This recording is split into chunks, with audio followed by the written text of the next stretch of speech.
Deuteronômio capítulos 33 e 34.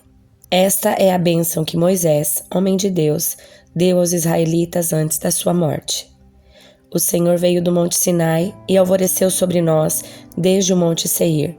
Resplandeceu desde o monte Parã e veio de Meribá-Cádiz com fogo ardente em sua mão direita. Por certo, ele ama seu povo. Todos os seus santos estão em suas mãos. Seguem seus passos e recebem seus ensinamentos. Moisés nos deu a lei, a propriedade especial do povo de Israel. O Senhor era rei em Jesurum, quando os líderes do povo se reuniram, quando as tribos de Israel se juntaram como uma só. Que a tribo de Ruben viva e não desapareça, embora não seja numerosa. Foi isto que Moisés disse a respeito da tribo de Judá. Ó Senhor, ouve o clamor de Judá e reúne-os como um só povo. Dá-lhes forças para defender sua causa. Ajuda-os contra seus inimigos. A respeito da tribo de Levi disse: Ó Senhor, deste o Tumim e o Urim, as sortes sagradas a teus servos fiéis. Tu os provastes em Massá e lutaste com eles junto às águas de Meribá. Os levitas obedeceram a tua palavra e guardaram a tua aliança. Foram mais leais a ti que os próprios pais. Ignoraram os parentes e não reconheceram os próprios filhos. Ensinaram teus estatutos a Jacó, deram tuas instruções a Israel.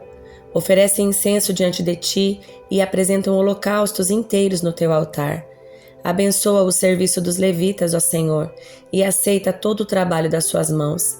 Quebra os quadris dos seus inimigos, derruba seus adversários para que nunca voltem a se levantar. A respeito da tribo de Benjamim, disse: Benjamim é amado pelo Senhor e vive em segurança ao seu lado. Ele o protege continuamente e o faz descansar sobre os seus ombros.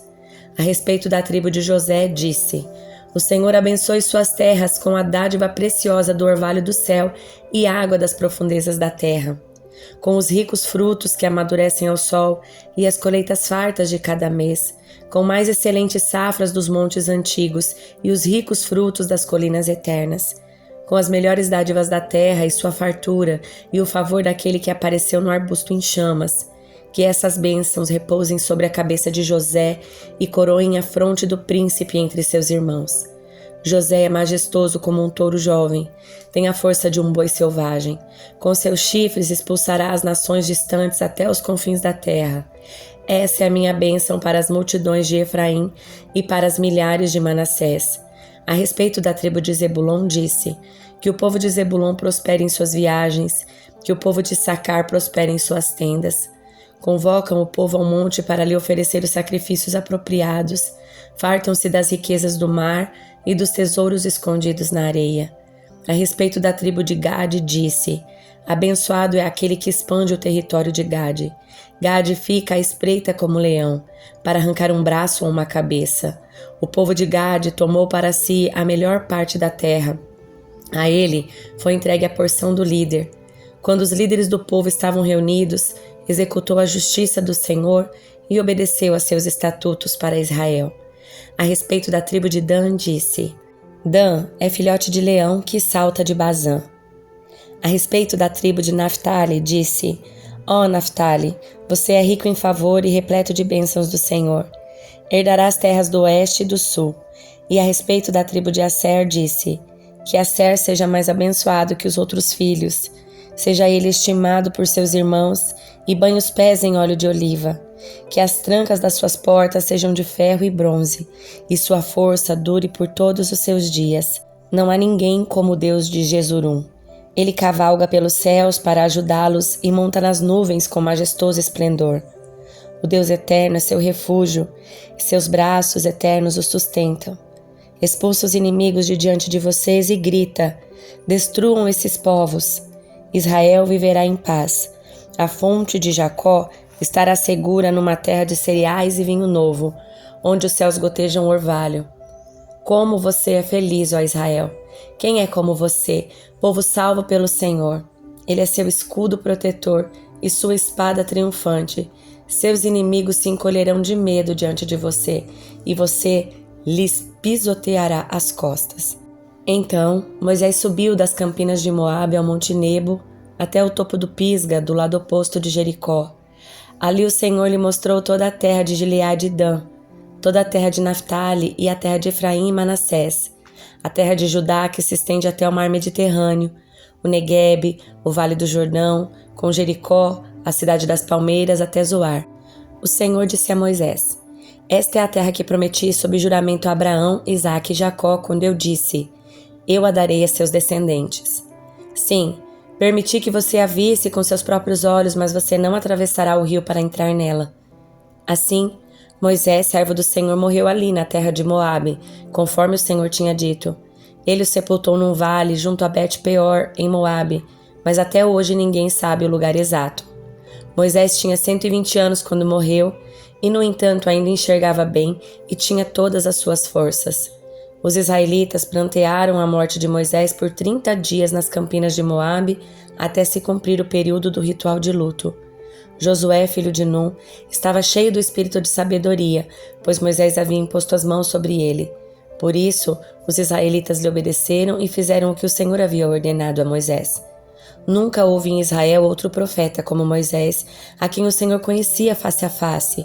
O Senhor o enviou ao Egito para realizar todos os sinais e maravilhas contra o faraó, contra todos os seus servos e contra toda a sua terra. Com grande poder, Moisés realizou atos temíveis diante dos olhos de todo Israel. Livro de Jó, capítulo 16. O quinto discurso de Jó. Resposta a Elifaz. Então Jó falou novamente: Já ouvi tudo isso antes. Que péssimos consoladores são vocês. Será que nunca vão parar de tagarelar? Que perturbação os faz continuar falando? Eu poderia dizer as mesmas coisas se estivesse em meu lugar. Poderia berrar, criticar, balançar a cabeça contra vocês, mas eu faria diferente. Eu lhes daria ânimo e tentaria aliviar seu sofrimento. Em vez disso, sofro se me defendo e sofro igualmente se me recuso a falar. Ó Deus, tu me esgotaste e destruíste toda a minha família. Reduziste-me a pele e osso, como para provar que pequei. Minha magreza depõe contra mim. Deus me odeia, e em sua ira me despedaçou. Range os dentes contra mim e me transpassa com seu olhar. As pessoas zombam e riem de mim, e com desprezo me dão tapas no rosto. Sim, uma multidão se junta contra mim. Deus me entregou aos pecadores, atirou-me nas mãos dos perversos. Eu vivia tranquilo até que ele me despedaçou. Pelo pescoço me agarrou e me quebrou ao meio. Fez de mim seu alvo, e agora seus arqueiros me cercam. Suas flechas me perfuram sem misericórdia, e meu sangue molha o chão. Repetidamente ele se lança contra mim e me ataca como um guerreiro. Em minha tristeza visto pano de saco. Meu orgulho se revolve no pó. Meu rosto está vermelho de tanto chorar e sombras escuras me circundam os olhos. No entanto, nada fiz de errado e minha oração é pura. Ó terra, não esconda meu sangue, não permita que meu clamor permaneça oculto. Agora mesmo minha testemunha está nos céus, meu advogado está nas alturas. Meus amigos me desprezam, me derramo em lágrimas diante de Deus. Preciso de um mediador entre mim e Deus, como alguém que intercede por seu amigo, pois em breve seguirei pelo caminho do qual jamais voltarei. Livro de Atos, capítulo 5. Havia, porém, um homem chamado Ananias que com sua esposa Safira vendeu uma propriedade. Levou apenas parte do dinheiro aos apóstolos, mas com a aprovação da esposa, afirmou que aquele era o valor total e ficou com o resto. Então Pedro disse: Ananias, por que você deixou Satanás encher seu coração? Você mentiu para o Espírito Santo quando guardou parte do dinheiro para si. A propriedade era sua, para vender ou não, como quisesse. E depois de vendê-la, o dinheiro também era seu, para entregar ou não. Como pôde fazer uma coisa dessas? Você não mentiu para nós, mas para Deus. Assim que Ananias ouviu essas palavras, caiu no chão e morreu. Um grande temor se apoderou de todos que souberam o que havia acontecido. Então alguns jovens se levantaram, envolveram o corpo num lençol e o levaram para fora e depois o sepultaram. Cerca de 3 horas depois, sua esposa entrou sem saber o que havia acontecido. Pedro lhe perguntou: Foi esse o valor que você e seu marido receberam pelo terreno? Ela respondeu: Sim, foi esse o valor. Então Pedro disse: Como vocês puderam conspirar para pôr à prova o Espírito do Senhor?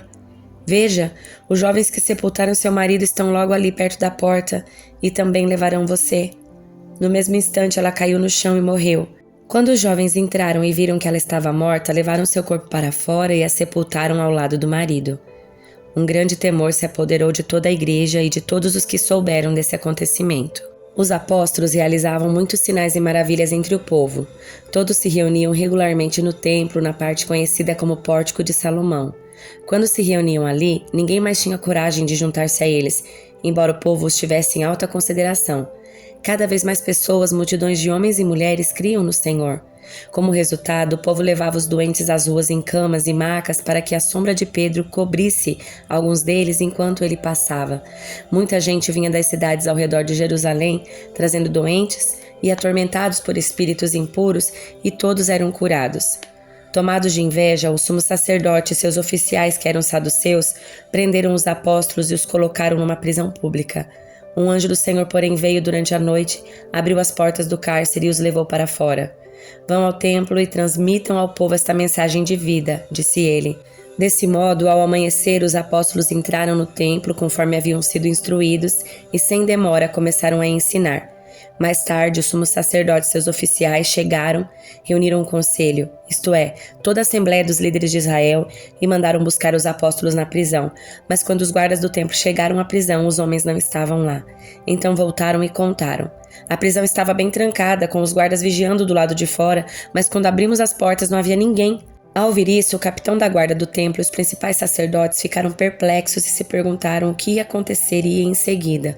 Então alguém chegou com a seguinte notícia: os homens que os senhores puseram na cadeia estão no templo ensinando o povo. O capitão e seus guardas foram e prenderam os apóstolos, mas sem violência, pois temiam que o povo os apedrejasse. Em seguida, levaram os apóstolos e os apresentaram ao conselho de líderes do povo, onde o sumo sacerdote os confrontou. Nós lhes ordenamos firmemente que nunca mais ensinassem em nome desse homem, disse ele. E mesmo assim vocês encheram Jerusalém com esse seu ensino e querem nos responsabilizar pela morte dele. Pedro e os apóstolos responderam: devemos obedecer a Deus antes de qualquer autoridade humana. O Deus dos nossos antepassados ressuscitou Jesus dos mortos depois que os senhores o mataram pendurando-o numa cruz.